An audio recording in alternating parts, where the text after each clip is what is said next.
What's going on, guys? So we have an exciting day today. Today is going to be day one of fridge replacement. So I got my buddy coming over here shortly, and he has a Jayco travel trailer with a gas electric fridge in it. And he does a lot of boondocking. So he goes out to Big Bend quite often. He's been out to Florida several times. He travels up to the northern Midwest area. And he does a lot of camping in his RV. He's probably put in the area of 25,000 miles on it at this point, and he loves it. I know he's had a few minor issues. We may talk about it whenever he comes over here. But today, we are actually going to start the first step in removing the gas electric fridge, taking measurements, trying to figure out what it's going to take to install the 12-volt Everchill refrigerator inside there. A lot of people are going to say, well, is he technically downgrading because his travel trailer with a gas electric fridge gives him some options when he doesn't have any type of electricity or connections at all to use a refrigerator? He knows that. He knows what the pros and cons are of this. He wants to move to a 12-volt because he's going to be enhancing his power system on his RV. He's going to be adding some batteries and some solar to it to be able to run his 12-volt fridge basically wherever he's at. And that's super important to him because his gas electric fridge has been giving him a ton of problems. It's not cooling. It's not cooling effectively. And I think most people who have used a gas electric fridge, including myself, who had one in our Chaparral as well as our Vibe before that, know some of the challenges you have with gas electric. Needing to be perfectly level. The fact is you can't open and close it a lot. You need to put cold things in it for it to really be effective. They just don't work well in all environments. And he wants to have something that's a little bit more universally functional. Now, a lot of folks might say that the quality of the 12-volt refrigerator market isn't great. I think that's changed a lot in the last year or two. I think that the sheer number of 12-volt appliances that are going into RVs now has forced them to make a better quality product. We haven't had any problems with our Surveyor, of course. It has a 12-volt Furrion fridge in it, but we've only had it for like 4 months, so I really can't comment on longevity there. We have a residential, I think it's a Whirlpool or an LG fridge inside of the Brookstone, but in the case of his travel trailer, we figured 12-volt would be the best route. He's been eyeballing them for a long time, and I want to give a big shout out to my channel sponsors, etrailer.com, who are the folks that actually provided this fridge to me. So we're going to kick this off when he arrives, get his RV backed onto the slip here, and start working on it.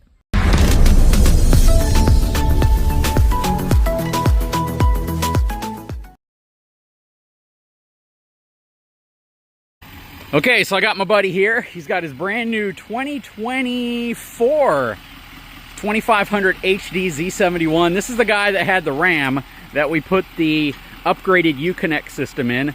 He gets a truck, he builds it out to where he absolutely loves it and claims that it's exactly the truck he wants. But then the next week he sends me a picture of a new truck that he bought.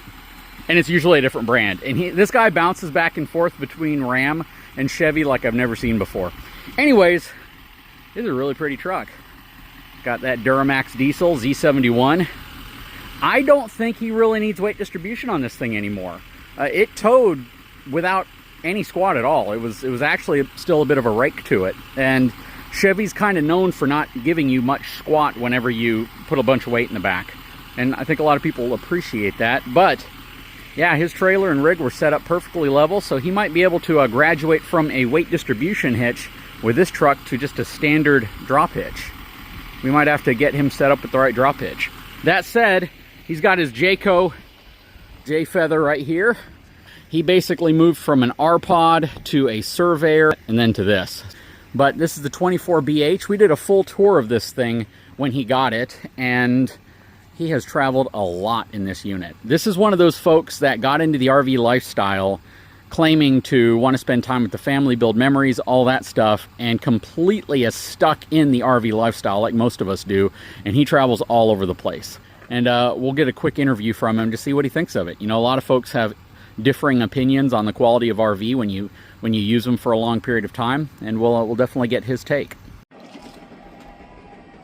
Getting the slides put out. Refrigerator is right there. So gas electric refrigerators, especially when you put them in a slide out, are going to have your vents right here. If it's not on a slide out, you might see one vent here and then another vent on top. And this is a Dometic unit. All right, stepping inside, bunkhouse unit. Again, we can plug some power into this thing so we can get the lights and everything turned on. So we're just going to call you the D-Man because you have a Duramax. Good name? What do you think of this thing? So you've had this RV for how long now? Almost 3 years. 3 years. What do you think of the RVing lifestyle? So you got into it mainly because of me. I kind of talked you into it. Started off with the R-Pod. We towed that back with the F450, and it looked really weird when we did that. But then you moved to a Surveyor, right? And then you moved to a... This? Or I thought you had one in between. From the Surveyor, we went to this. Okay, so you've had 3 RVs. Yeah. Why did I think you had like 4 or 5 of them? Maybe soon, right? You got the truck for it now. Seems like it. Okay, so... What have you hated about RVing? Let's start with that one. Honest answer. Nothing. I love it. I'm addicted to it. Okay. If you had to rank this Jayco J-Feather, first of all, about how many miles do you think you've put on it? You've put a lot of miles on this thing since you've had it, right? We've gone to the Grand Canyon in Arizona, and we've went to Disney in Florida. Yep, and you've been to Big Bend, right? And we've been to Big Bend. Yep, and a couple places in between. But those are those real distant trips that you've been on. From a quality perspective, let's just say you knew nothing about RVing, because you've had a couple RVs, so you understand things that happen. But from a quality perspective, if you had to give this a letter ranking like at school, what ranking would you give this from a overall quality perspective? I would give Jayco an A, but I also, this being my 3rd RV, have realistic expectations of an RV. And you have to be, when you get into this, understand they're going to have things that break. They're going to have things that require maintenance. You know, these are not set it and forget it type vehicles. They do require work and maintenance. And as long as you've got the right mindset for it, there's no problem. And the right tools. And the right tools. Yep, and I think that's what I try to tell people the most. I even educated you on that before you got your first RV. Don't go into this as someone who isn't willing to tinker, to try to fix something, to try to diagnose something. Because if you do, you're not going to have a good RVing experience. If you expect everything to be perfect 100% of the time, just like owning a home, right? It's not going to happen. And I tell people that that's the proper expectation. When you go into RVing, there's a level of work and maintenance that you have to do, or you have to pay someone to do, to make sure your RV is ready for every trip. Would you agree with that? 100%. All right. So today, we got an interesting project. I see you put a new mattress in here. What do you think of this? Was this a ghost bed? You like it? Where the magic happens. I bet. All right, moving on. So this is the one we're removing. Now, why are we removing this fridge? What's the main reason? So this one is a propane electric 2-way fridge, and these things never get cold enough. We've had nothing but problems. In fact, this one had to be replaced already from the factory for warranty. It's just been problematic. So we're making a shift to a 12-volt only fridge to have some better consistency. Very small.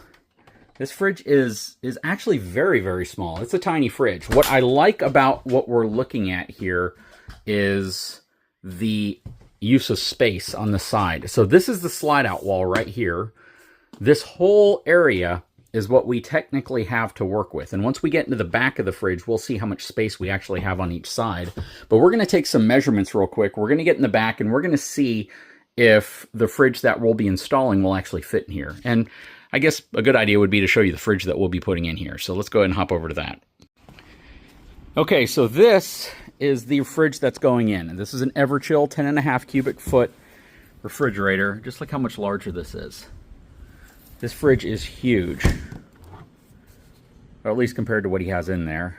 And we're going to measure this. We're going to see dimensionally how it fits, and we'll just come back and give you kind of an overview of what that looks like and if this is bigger, which I know it is. I know this is going to be larger. I've seen this done before. Okay, so we're on the outside of his RV where the fridge is. This is how it's framed in. This is how everything's hooked up. So one of the first things we're going to need to do is bleed out or drain out the propane line. So this is his propane line going in. We do have caps to go ahead and cap it off, so we're not going to remove the whole hose assembly all the way back to the manifold. I don't think we need to do that, and that might be complex in terms of even getting to it and where it's at. So what we'll likely do is go ahead and turn off the propane tanks, make sure they're not on. We'll run your stove so we know when the gas actually shuts off, and that'll let us know that we're bled out for the most part. And then we'll unscrew this, and any extra propane may come out of here, but then we'll go ahead and cap that off. But what we do want to be sure we do is turn off the power to this. That's a big one. We don't want any chance that there's going to be a spark, especially for dealing around possible propane fumes. So these are going to be your power and ground. And there's not a heck of a lot from an electrical perspective that you need to do here. So he's going to have a power connection right there. And then he has his power and ground for his igniter, perhaps? No, that's 12 volt. Yeah, 12 volt DC positive negative right here. Don't know if this wire gauge is going to be thick enough for the new fridge. So we'll likely have to possibly run another wire to the battery. But where the wires go through will be down here in the bottom, because this is a slide out. And there are your wires right there. They go into the frame, the bottom's covered up, and then up to the battery. So I'm going to find out from an amperage perspective how much amps we're pulling and what type of wire we're going to need to run to the battery. Okay, so he's going to turn the power disconnect back on, so we have main power in here, but I've already removed the fuse for the 12 volt going to the fridge. I've shut the breaker off for the fridge, and we have the fridge unplugged. So just trying to take every precaution possible, make sure we don't have any electricity going to that area, and the lights should come back on, which they have. All right, next step is to bleed out the propane and get the propane line disconnected. Okay, so I thought I'd have to put more effort into removing this panel. That was the panel right here. Didn't have to. That was actually really simple. But what I do like is it's actually pretty clean up there. It's not very messy, sloppy, nothing. It actually is pretty nice. They boxed in behind the refrigerator. We'll have to remove this panel as well, which I'm starting to believe is going to be pretty easy. This is going to be a panel that will likely have to be maybe broken out.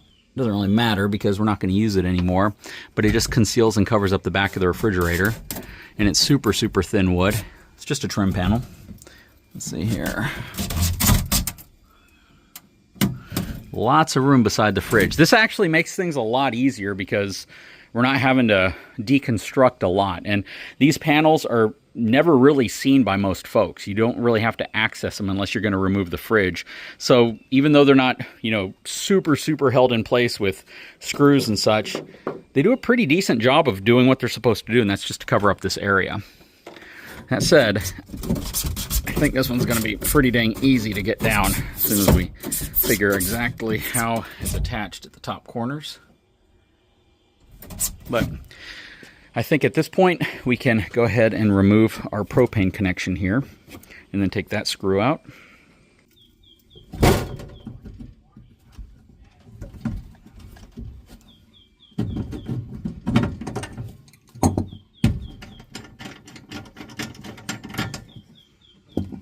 Okay, so we have the gas line disconnected. We're going to go ahead and put this plug in place. And this is a flared connection, by the way, so it essentially matches the connection that's on the back of the refrigerator, and it should create a pretty good seal. Just want to make sure it's very nice and tight so you don't run the risk. And I'll grab another pair of pliers so we can tighten this up adequately. But yeah, you want to make sure that is very tight because you don't want a propane leak. And if you do have a propane leak, you want your gas detector on the inside to let you know you have one. Okay, went ahead and got both of my adjustable wrenches out, tighten this up. That is really tight now. Don't think we're having any issue, but once we turn the gas back on, I'm going to spray a little Windex on here just to see if any bubbles come out, because I do want to make sure that this is completely sealed. Okay, so next I want to unscrew this down here. That's going to allow me to get the propane line out of the way, so that's going to now come back here.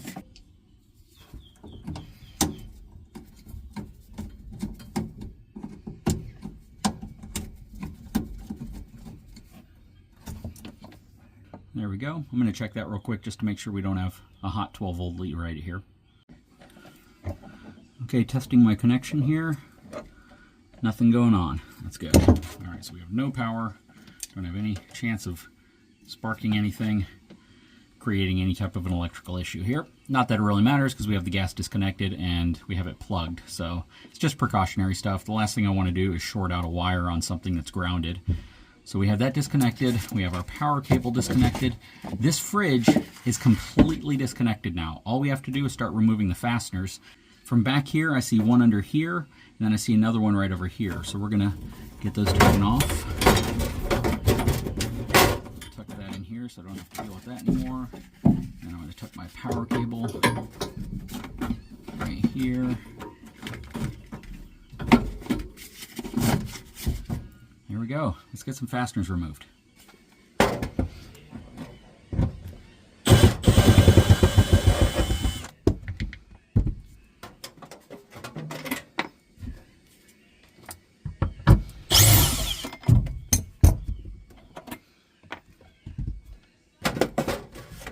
I doubt those are the only two screws back here, but they could be. So let's move to the inside of the RV and see what we can get loosened. Okay, so we're here on the inside now. And we're going to start taking things apart. I've never done this before, by the way, so I am sharing my journey with you all. I feel the first thing I could probably do is remove the refrigerator door, so let's see if I have access to the screws. I know I can get to these. I'll have to probably get something that'll let me work in a tighter spot for the other ones. Okay, so correction in my thought process here. I thought these brackets, these screws, 6 of them in total, would allow me to remove the doors, but it appears as if this bracket extends over to the side right here, and I'll have to actually pull the fridge out before I can take the rest of the brackets off and remove the door. But removing the door will remove weight. I don't know if it's 100% necessary to do this install though, so a lot of people might say you don't have to remove the door. It doesn't look like you have to. Okay, so I figured out that it is only the 2 screws on the bottom and the front, the 2 screws behind the fridge on the back, and then the 2 screws up top. I was able to kind of heft it up and over. The fridge sits on these metal slides. That is also what I removed the screw from the back from holding in. So basically these brackets that go in and they kind of slide over. So you're gonna have to lift the fridge up a little bit, tilt it this way and pull it out. And it might take a little bit of shimmying, but it's not that difficult ultimately. I mean, you can see that I pretty much have it out and moving. So I'm gonna get my buddy here to help me in a second. I'm going to remove these screws right here to remove the doors, which will take some of the weight off. So that'll be my next step. Once we get these doors out, it'll definitely take some weight off of it. A little bit, but every little bit counts. Okay, so we got the doors off. You can see the fridge is about 6 inches out now. Everything's disconnected from the back. We got the doors right over here. Now it just takes a little bit of muscle to get this thing out on the floor so we can haul it off. But it looks to be in pretty good shape, honestly. It's just your typical gas-electric story where they don't cool real well, and especially down here in the hot south. I mean, when you're up in the Rockies, it's probably fine. When you're in Florida or you're in Texas, these things do a horrible job at cooling, in my opinion. That's why 12 volt, even if there's a little iffiness around their long-term dependability, they kind of make sense. But we got this thing to the point now to where we can essentially slide it out and heft it off. Okay, so we got the fridge out. And this is what it looks like. I removed that piece of wood that was right here. And basically what they do is they just kind of surround the whole setup here. So if you get bees and things or whatever inside of this space, they're not going to make their way into the RV. We will do a pretty good job of kind of sealing up around the back of the RV, or around the back of the refrigerator that we put in here. But this is what it looks like. We do have a problem. Anyways, that's the board I removed. The drawer, as you can see, is now removed from the bottom. The new fridge is about 7 inches taller than the gas electric fridge that was in here. So we don't want to go up any higher right here because it just doesn't make sense. This is already trimmed off real well. But I can certainly remove that piece right there. And then we'd have to rebuild a floor so we can support the fridge. So we have to be 60 inches tall, and we're not. We're at like 53 inches tall right now. So definitely have to make it a little bit taller, but it looks like everything's in place to do that. Just have to remove the drawer slides right there, the latch right there, and get this piece out, and then we'll see how this floor is secured in here. Maybe it comes out pretty easily. Not sure how it's held in place. Typically when they install this in the slide out, it's all built into the slide out before the slide out actually goes into the RV. So all of this is positioned in this slide out box before they put it in and add the trim around it. So yeah, it's going to be interesting to see how this portion right here is constructed. I'm sure that it's probably made pretty dang well considering the weight of the fridge it has to carry and the fact that that fridge is going to be moving up and down, or trying to at least. And they definitely don't want that failing because that definitely feels like relatively thick plywood versus, you know, some of this stuff. But yeah, let's go ahead and get all the hardware removed so we can pull the face panel off and see what's back there. Okay, so I have this board removed. You see I could take out the bottom 2 pocket screws. The top ones have this piece of trim right here blocking it, and that's preventing me from removing those, so I just pulled the board off. Actually kept the integrity of the front part of the board if I need to reuse that, maybe at the top or wherever we plan on putting it. But now we have access. Now I have to figure out how to remove this piece of very thick marine grade plywood. Good job, Jayco. I like the fact that they're putting that there. I have to remove this whole inner assembly part, and I have no idea how this was assembled. I feel like most construction is that this was all built, framed out, and then they put the walls around it, or they moved this in as one unit. But we may not be able to actually remove all of this without destroying the sidewall. So what we may do instead is simply cut it so the fridge fits, and then build a platform from the bottom to hold the bottom of the fridge in place. That's probably what we're going to end up having to do. Okay, so we have the platform mounted. There's 3 braces or 3 cross members under there. I just made the box a little bigger, made it easier to get that in. This board right here is 26, so it's several inches past the length of the refrigerator. Actually, this ended up over here being 29. So we have plenty of room there, plenty of width, plenty of strength. And now all we need to do is get the electrical portion done, so let's look that up. Okay, by far the most tedious portion of this is running the power wire. So I'm running 12 gauge wire because that's what the instructions said. And I'm only running it about 10 feet, maybe a little further than that, but roughly 10 feet, maybe 12 feet. And I'm well within the specs for the 12 gauge wire, pure copper, oxygen free. So this is what you want to run. I also ran marine grade wire as well, so it is protected really, really well with some really, really thick insulation. And the way we ran it was right inside of the frame rail underneath here, up. We matched it in underneath the slide out here, and it's going up and into this space right here. So I just need to get the wires stripped, and then I need to run a separate ground connection out the same hole and attach it to the chassis of the RV because there's a power or positive, negative from the battery, and then a ground connection. I want to make sure I run all of those. Okay, so we've made some pretty significant progress. We have the refrigerator in, and we have a small 1/4 inch gap on this side, about an 1/8 of an inch gap on this side, and we have a much bigger gap on top. We have the trim piece that will go up here. We're going to notch it out so it goes around this piece right here, and we should be able to start the process pretty soon of kind of covering all this back up. Now, we'll probably pull the fridge out real quick so I can cover up some of these panels in the back because they're not needed. We got plenty of ventilation space around the side. There's probably a good, probably 3 to 4 inches on each side of the fridge and about 1 foot on the back. So this should have plenty of room to ventilate. It looks really nice in here. Nothing's rubbing. Gonna come up with a few creative ways to get it mounted in place so it doesn't move whenever he's pulling it down the road. But we should be just about there now, so we're gonna go ahead and proceed to the next part of this and show you what we did. Okay, so I've secured the fridge in a pretty creative way. I went through the bottom plate in the front. I put L brackets up top. These are 1/4 inch thick L brackets, so I don't think they're going anywhere, and they're powder coated. I put 2 L brackets on the sides on the back, and I put 2 screws going through the bottom plate going in. This thing doesn't move at all, and I don't think it should move. Not sure if we're going to finish the trim up top or if we'll get a carpenter just to cut that piece down to the right size. I don't want to ruin that piece of wood, especially considering it's not my RV. And he knows somebody who does cabinetry who can make a trim piece up there. It's nice and sealed off on the back. Well, at least the top part is. The bottom part still needs to be worked on because we still have to make our power connections.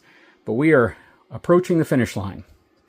Okay, so we are pretty much done. There's a few little things we have to do to clean it all up, but for the most part, we're done. I have a 20 amp fuse installed. I have both cables ran to the positive, negative terminals of the battery, routed around. Everything is hooked up back here. Got my L brackets installed on the side, so the fridge is not going anywhere. We have our ground connected to the chassis, positive and negative from the battery. And I hear the refrigerator, I think, working. So we're going to turn this thing on if it's not already on, and we're going to see how everything looks. Okay, let's hop inside.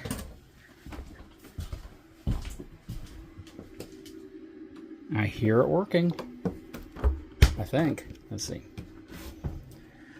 Check it out, light is on. So this is how you turn it on and off.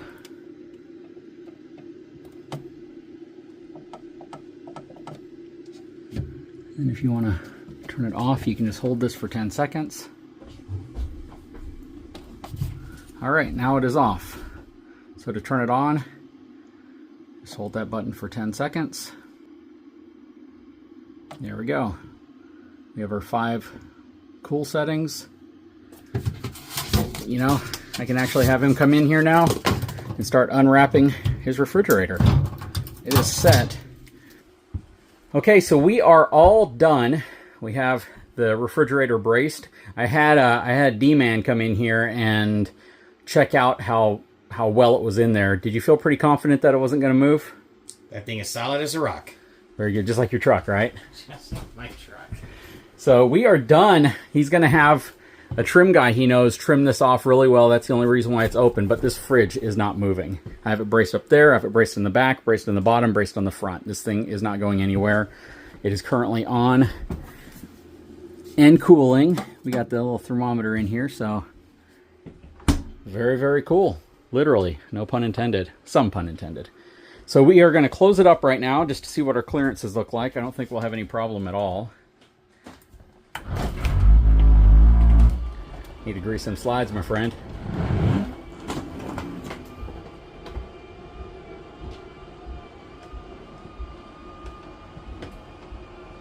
I think we have plenty of room.